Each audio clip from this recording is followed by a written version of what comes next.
వినోద్ గారు ఎస్. వినోద్ గారు రాజధాని ఢిల్లీ వేదికగా జరిగిన ఏఐ ఇంపాక్ట్ 2026 అంతర్జాతీయ సదస్సు పొలిటికల్ టర్న్ తీసుకుందని చెప్పుకోవాలి. మొత్తం ఈ ఎపిసోడ్ని ఎలా చూడాలంటారు? అంటే రాజకీయంగానే చూడాలమ్మా. ఇప్పుడు వాళ్ళు రాజకీయాలే చేయాలనుకుంటున్నారు కాబట్టి రాజకీయంగానే చూడాలి. దీన్ని దేశ పరువు అనే అంశాన్ని ఖచ్చితంగా ముడిపడి ఉంటుంది. ప్రపంచ దేశాలు మన దేశానికి వచ్చినప్పుడు దేశం అనే పరువు అనేది ఖచ్చితంగా ఒక ప్రతిపక్ష నాయకునిగా ఆయన కాపాడాల్సిన బాధ్యత కూడా ఉంటుంది. ఇవాళ ఆ, ఇది తెలంగాణలో హైదరాబాద్ లో ఏ సదస్సు లోను మరి ఇదే కాంగ్రెస్ పార్టీ ఏ సదస్సు నిర్వహిస్తున్నది, ఏలో సంబంధించిన డెవలప్మెంట్ కి సంబంధించి ఇలా ఏ హబ్ గా హైదరాబాద్ తయారు చేస్తున్నది. ఆ, అట్లాగే హైదరాబాద్ ని ఇవాళ ఏ సెంటర్ పాయింట్ గా టోటల్ తెలంగాణలో ఇవాళ మొత్తానికి ఏని ఆర్టిఫిషియల్ ఇంటెలిజెన్స్ హబ్ గా మార్చేస్తూ మరి ఢిల్లీలో మార్చాలి, దేశంలో మార్చొద్దంటే ఎట్లా? ఇప్పుడు మరి తెలంగాణలో మీది ఒక ఒక ఒక సిద్ధాంతం ఉంటుంది, ఢిల్లీలో ఒక సిద్ధాంతం ఉంటుందా? ఏఐకి సంబంధించిన లాభ నష్టాలు తెలంగాణలో ఎంతైతే ఉంటాయో ఢిల్లీలో కూడా అంతే ఉంటాయి కదా, దేశం మొత్తంలో కూడా అంతే ఉంటాయి కదా. ఏఐ వల్ల లాభం ఉంది, నష్టం ఉంది. కానీ లాభం ఎట్లా ఉంది, నష్టం ఎట్లా ఉంది, దాన్ని ఎట్లా పరిష్కరించుకోవాలి, ఏఐ వల్ల వచ్చే నిరుద్యోగ సమస్యను ఎట్లా పరిష్కరించుకోవాలి, ఏఐ వల్ల రేపు యువతకు ఒకవేళ ఉద్యోగాలు పోతే దానికి ఆల్టర్నేటివ్ క్రియేట్ చేయడం ఎట్లా, ఆ ఏ రకంగా వాళ్ళకి ఉపాధి అవకాశాలు ఇవ్వాలి, ఏ రకంగా వాళ్ళకు స్టార్టప్లు ఇవ్వాలి, స్టాండప్ ఇవ్వాలి, ఏ రకంగా వాళ్ళని ఇవాళ ఈ ఉద్యోగ కల్పన లేదా ఉపాధి కల్పన దిశగా అడుగులు వేయించాలి. ఇవి కదా చేయాల్సింది ప్రతిపక్ష నాయకుడు, ప్రతిపాదన చేయాల్సింది ఇవి కదా. అంతేగాని దేశం పరువు తీసే విధంగా వివరిస్తే ఇవాళ చాలా అంశాలలో కూడా ఇవాళ ఇప్పుడు ఏమన్నా ఉంటే సమస్యలు, ఫర్ ఎగ్జాంపుల్ మొన్నటి సమస్య కూడా ఏంటిది, ఇవాళ ఎప్స్టీన్ ఫైల్స్లలో మోడీ గారి పేరు ఉందని, లేదా రాహుల్ గాంధీ పేరు కూడా ఉంది అక్కడ. మరి అట్లా అనుకుంటే రాహుల్ గాంధీ గారి పేరు కూడా ఉంది.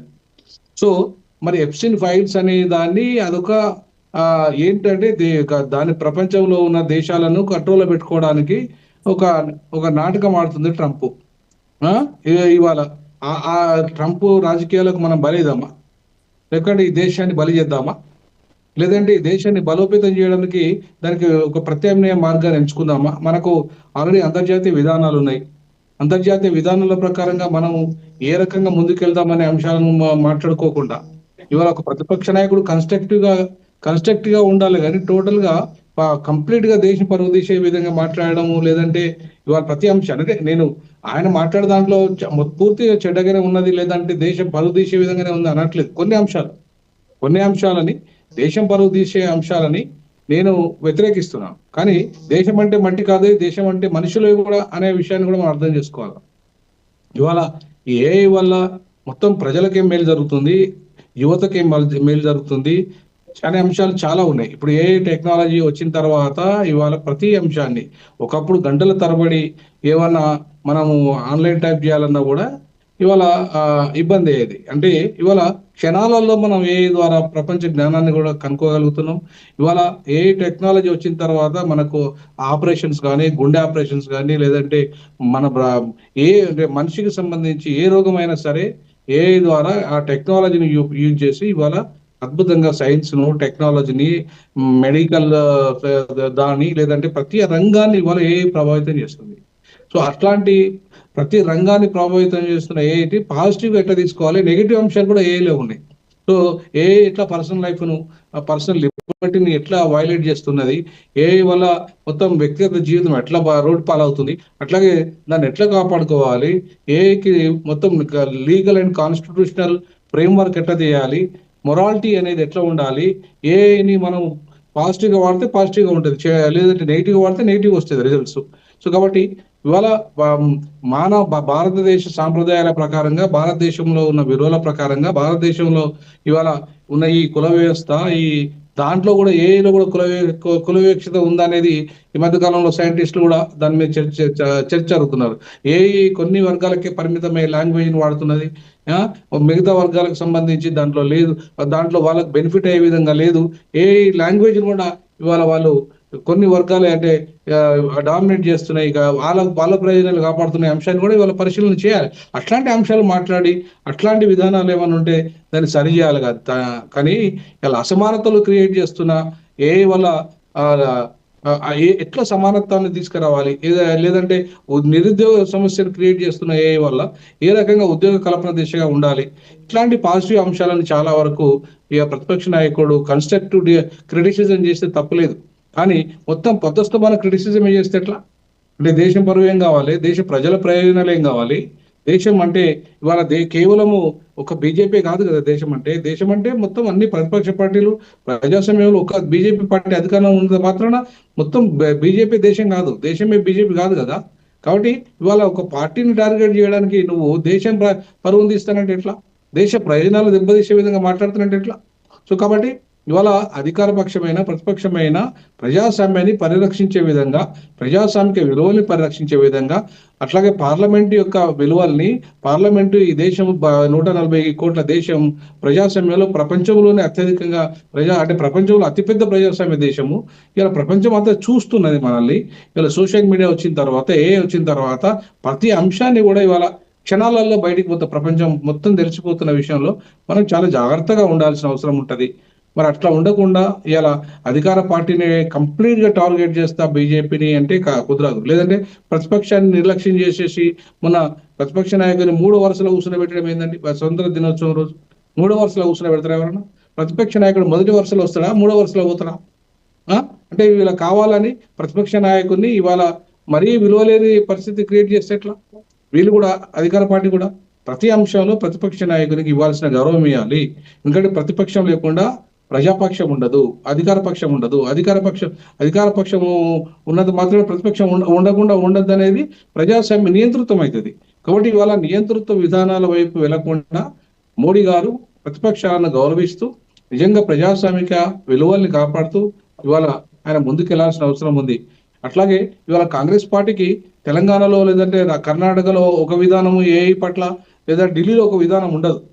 ఉంటే నీ విధానం ఏంటిదో చెప్పు. ఒక జాతీయ పార్టీగా నీ విధానం ఏంటిది? ఏ టెక్నాలజీ పట్ల నీ విధానం ఏంటిది?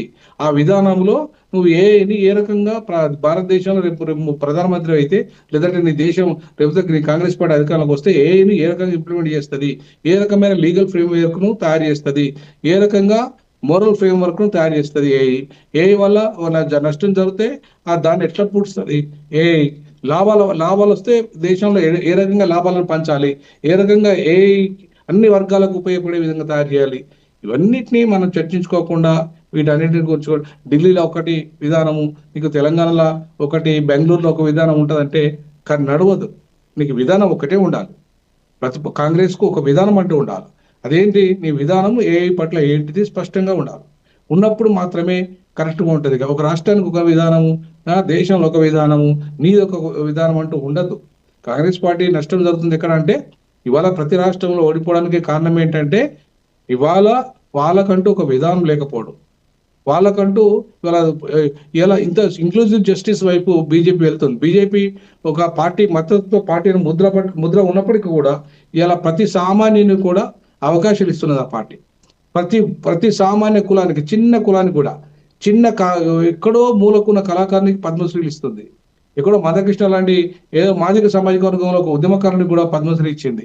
అంటే ఇవాళ ఎక్కడో ఉన్న పేద వర్గాలని ఇవాళ గుర్తించి, వాళ్ళ కళను గుర్తించి, వాళ్ళ యొక్క సంస్కృతిని గుర్తించి అక్కడ కూడా పద్మశ్రీలు ఇచ్చే పరిస్థితికి వచ్చేసింది. అక్కడ నాయకత్వానికి ఎమ్మెల్యేలను చేస్తుంది, ఎంపీలను చేస్తుంది, వాళ్ళకు అభివృద్ధిలో భాగస్వామ్యం చేసే దిశగా ఆలోచన చేస్తుంది. మరి ఆ పరిస్థితులలో ఇవాళ ఇంక్లూజివ్ జస్టిస్ వైపు బీజేపీ వెళ్ళినప్పుడు మొత్తం దేశంలో ఉన్న రాష్ట్రాలు అన్నింటిలో బీజేపీ అధికారంలో రాకపోతే ఎందుకు దూరం అవుతుంది? ఇవాళ కాంగ్రెస్ పార్టీ తెలంగాణ తీసుకోండి, టోటల్ నీకు 70% రేట్లే ఆధిపత్యం చేశారు ప్రతి రంగాన్ని. మరి 30% మిగతా వర్గం తీసుకున్నది అవకాశాలని. మరి కంప్లీట్ గా నువ్వు రెడ్డి సామాజిక వర్గం కోసమేనా నువ్వు తెలంగాణలో కాంగ్రెస్ పార్టీ అధికారంలోకి వచ్చింది? అన్ని వర్గాలకు న్యాయం చేయడానిక? కాబట్టి ఇవాళ నువ్వు చెప్పేదేమో రాజ్యాంగాన్ని పట్టుకొని రాజ్యాంగంలో ఉన్న సామాజిక న్యాయం అమలు చేస్తామంటావు. నీకు వచ్చేసరికి నీ రాష్ట్రంలో 2-3 రాష్ట్రాల అధికారంలో కావడానికి సరైన సామాజిక న్యాయమే ఉండదు. ఆధిపత్య వర్గాల ఆధిపత్యమే ఉంటది. ఆయన చూడండి, సిద్ధరామయ్య డైరెక్ట్ గా సోషల్ మీడియాలో, ఫేస్బుక్ లో 7 కామెంట్స్ పెట్టాడు. ఆయన ఏమని? ఇలా పూర్తిగా కర్ణాటకలో ఆధిపత్య వర్గాలు ఒక గొలాన్ని నేను ఈ సామాజిక వర్గం ముఖ్యమంత్రి కావడం వాళ్ళకి ఇష్టం లేదు, ఇట్లా నన్ను ఇబ్బంది పెడుతున్నాయని చెప్పేసి, ఆధిపత్య వర్గాలు అని చెప్పేసి ఆయనే ఫేస్బుక్ లో పెట్టుకున్నాడు ఒక ముఖ్యమంత్రి స్థాయి వ్యక్తి. ఇవాళ ఇక్కడ ఉన్న రేవంత్ రెడ్డి కూడా టోటల్ గా ఆధిపత్యమే కంప్లీట్ గా ఇవాళ రెడ్డి సామాజిక వర్గం ఆధిపత్యాన్ని కంప్లీట్ గా చూపిస్తున్నాడు. మరి ఇక్కడ ఆయన ఏఐ విషయంలో చాలా డెవలప్మెంట్ ఏఐ డెవలప్మెంట్ విషయంలో ఒక సరైన ప్రణాళికతో ముందుకు పోతున్నట్టు కనపడుతున్నది. మరి అటువంటిప్పుడు దేశంలో మోడీ గారు పోవద్దా? దేశంలో ఏఐ టెక్నాలజీని ప్రపంచం అంతా ఇంపాక్ట్ ఇస్తున్న ఏఐ టెక్నాలజీని భారతదేశంలో ఇంపాక్ట్ చేయకపోతే దాని ఇంపాక్ట్ వస్తున్న ఫలితాలు పాజిటివ్ ఫలితాలను అంచనా వేసి నెగిటివ్ ఫలితాలను అంచనా వేసి వినోద్ ఈ గారు దేశంలో వినోద్ గారు ఒక రకంగా ఇది దేశ ప్రతిష్టతను దెబ్బతీస్తుంది అంటారా? తప్పకుండా అమ్మా. ఇప్పుడు ప్రతి అంశము ఇప్పుడు ఖచ్చితంగా ఏఐ టెక్నాలజీ అనేది ఇలా ప్రపంచాన్ని ప్రభావితం చేస్తున్న టెక్నాలజీ. ఆ టెక్నాలజీ భారతదేశాన్ని ఖచ్చితంగా మనం వాడకపోతే 140 కోట్ల మంది ఏఐ టెక్నాలజీని వాడకపోతే నేర్చుకోకపోతే మనం వెనకబడిపోతాం. ఇలా చిన్న జపాన్ లాంటి దేశము, సింగపూరు, జపాను, ఇట్లాంటి మలేషియా లేదంటే చిన్న చిన్న దేశాలు ఇవాళ మొత్తం టెక్నాలజీ రంగంలో నంబర్ 1 స్థానంలో ఉన్నాయి. ఉండి ఇవాళ వాళ్ళు ఉత్పత్తి చేస్తున్నాయి. వాటి మీద ఆధారపడుతున్నాం మనం. ఇవాళ మనం ఇంత పెద్ద దేశం ఏంటి చైనా, అంత పెద్ద దేశం చైనా ఇలా ప్రతి టెక్నాలజీని ఎంత అద్భుతంగా వాడుకుంటుంది చైనా. అంత అద్భుతమైన చైనా టెక్నాలజీ వాడుకుంటుంది కాబట్టి, ఇంక్లూడింగ్ ఏ టెక్నాలజీ వాడుతుంది కాబట్టి చైనా ఇవాళ ప్రపంచంలో ఉత్పత్తి అంటే చైనా వస్తువులను వాడని దేశం అంటూ లేదు, ఇంక్లూడింగ్ అమెరికా. సో కాబట్టి ఇవాళ చైనాను అంటే చైనా అంత పెద్ద దేశమైనప్పటికీ కూడా ప్రతి వాడు కష్టపడి పనిచేస్తున్నాడు అక్కడ. ప్రతి వాడికి ఒక ఉపాధి అవకాశం ఉన్నది అక్కడ. కాబట్టి డెవలప్మెంట్ అనేది అక్కడ కనపడుతున్నది. మరి ఇక్కడ అభివృద్ధి ఫలాలు కొందరికే దక్కాలనా? 77% ఇవాళ పేదరికంలో మధ్యతరగతిలోనే ఉన్నారు. ఇంకా ఈ ఒక 10% ప్రజలు మాత్రమే డెవలప్ అయి ఉన్నారు. మరి అటువంటిప్పుడు 1% రిచ్ పీపుల్ దగ్గరనే 56 కుటుంబాల దగ్గరనే దేశ సంపద ఉన్నది. మరి దాన్ని మంచద్దా? దాన్ని పంచే విధంగా ఏ రకమైన కార్యాచరణ తీసుకోవాలనేది కావాలి కదా. మరి అవి చేయకుండా మీరు నిరంతరం బద్ధస్తమాన విమర్శలైనా కన్స్ట్రక్టివ్ విమర్శ ఉండద్దా? క్రిటిసిజం అనేది కన్స్ట్రక్టివ్గా ఉండాలా? మరి అట్లా లేకుండా ఉంటే ఎట్లా పరిస్థితి? భారతదేశం ఎట్లా డెవలప్ అవుతుంది? ఇవాళ చైనాకు మనకు ఈ మొత్తం ఎపిసోడ్ లో కూడా ఎవరిది తప్పు అంటారు అసలు? నన్ను అడిగితే ప్రతిపక్ష నాయకుడు బాగా తప్పుడు విధానంగా ఉన్నది. కాంగ్రెస్ పార్టీ తప్పులు ఎక్కువ కనపడుతున్నాయి బీజేపీ కంటే కూడా. బీజేపీ కూడా ఉన్నాయి, లేవని కాదు. కానీ ఎక్కువ శాతం ప్రతిపక్షం అంటే విమర్శనే ధ్యేయంగా పెట్టుకున్నది. విమర్శనే ధ్యేయంగా కాదు కదా. కన్స్ట్రక్టివ్ విమర్శ చేస్తే తప్పు లేదు. కానీ నీ పొద్దుస్తమానం విమర్శించడమే ధ్యేయంగా పెట్టుకుంటే ఎట్లా? ఈ దేశం ఎట్లా ముందుకు పోతుంది? ఈ రాష్ట్రం ఎట్లా ముందుకు పోతుంది? అట్లాంటి కేసీఆర్ పొద్దుస్తమానం విమర్శ చేసుకుంటా కంప్లీట్ గా నీకు రోడ్ల మీదకి వచ్చి విమర్శ ఉంటుండా? సో పాప ఇంకా ఆయన పోయి అక్కడ ఫామ్ హౌస్ లో వాడుకున్నాడు కాబట్టి ఇంకా ఈ తెలంగాణలో రేవంత్ రెడ్డి ఇంకా నడిపిస్తున్న పరిపాలన. మరి అదే రాహుల్ గాంధీ లెక్క కేసీఆర్ చేస్తే ఎట్లుండి ఇక్కడ పరిస్థితి? ఉండదు కదా. ఇప్పుడు సిస్టమ్ అన్నప్పుడు ఎప్పుడైనా కూడా సిస్టంలో లోపాలు ఉంటే సవరించే విధంగా ఉండాలి. అంతే తప్ప పొద్దుస్తమానం సిస్టమ్ తప్పుగా ఉందంటే తప్పుగానే ఉంటే దాన్ని సరిచేయాలి. కానీ నువ్వు పొద్దుస్తమానం విమర్శించుకుంటూ కూర్చుంటే వచ్చే లాభం ఏముంది? కాబట్టి ఆ దేశ ప్రతిష్ట, దేశం ముఖ్యం. ఎవరికైనా దేశం ముందు. ఆయన మోడీ అయినా, ఆయన రాహుల్ అయినా, ఇంకా వినోద్ కుమార్ అయినా, లేకపోతే ఇంకా XYZ అయినా, దేశం ముందు. దేశ ప్రయోజనాలు ఇంపార్టెంట్. సో కాబట్టి మన ఈ దేశంలో పుట్టినప్పుడు ఈ దేశ ప్రయోజనాలు ఇంపార్టెంట్, ఈ రాష్ట్ర ప్రయోజనాలు ఇంపార్టెంట్, తర్వాతనే వ్యక్తిగత ప్రయోజనాలు. అని పొద్దుస్తమానం వ్యక్తిగతంగా ఇప్పుడు సీన్ లోనికి ఎవిడెన్స్ పూర్తి స్థాయిలో ఎక్కడ ఏముందని మోడీ గారిని పూర్తి స్థాయిలో తిట్టాలా? ఇప్పుడు ఈవెన్ చైనా ఆక్రమిస్తుంది భారతదేశాన్ని అనే విషయాన్ని ఆ విషయంలో మీరు తిట్టారు, ఓకే, దాన్ని సంతోషిస్తాం. భారతదేశాన్ని చైనా ఆక్రమిస్తున్న క్రమంలో మీ యొక్క కన్సర్న్ మీరు చెప్పిన అంశాలే ఆయన సైన్యాధిపతి కూడా పుస్తకంలో రాసుకున్నాడు, అది కరెక్టే అని చెప్పేసి. అంటే అట్లాంటి అంశాలు మనం విమర్శించడం తప్పదు. కానీ అట్లాంటి అంశాలను అంతర్గతంగా బయట కాకుండా అంతర్గతంగా మాట్లాడుకుంటే మంచిది. ఎందుకంటే భారతదేశం ప్రతిష్టకు వచ్చినప్పుడు, రక్షణకు సంబంధించిన అంశాలు వచ్చినప్పుడు మొత్తం దాన్ని కంప్లీట్ గా ప్రపంచానికి అక్కడ ప్రపంచం వేదిక మీద మాట్లాడడం కరెక్ట్ కాదు. బయట దేశాలు పోయినప్పుడు మాట్లాడడం. వినోద్ గారు చాలా సేపు అయింది రాహుల్ గారితో మాట్లాడి. రాహుల్ గారు ఇందాక ఓ క్వశ్చన్ అడుగుతానన్నారు, క్వశ్చన్ రైజ్ చేస్తానన్నారు. రాహుల్ గారు, మీరు అడగాల్సిన క్వశ్చన్ ఏంటి? మేడం, ఇందాక కృష్ణారెడ్డి గారు మాట్లాడుతున్నారు ఏ గురించి మాట్లాడమంటే ఇక దేశ రాజకీయాల గురించి మాట్లాడుతున్నారు. కృష్ణారెడ్డి గారికి నేను ఒకటి గుర్తు చేస్తున్నా,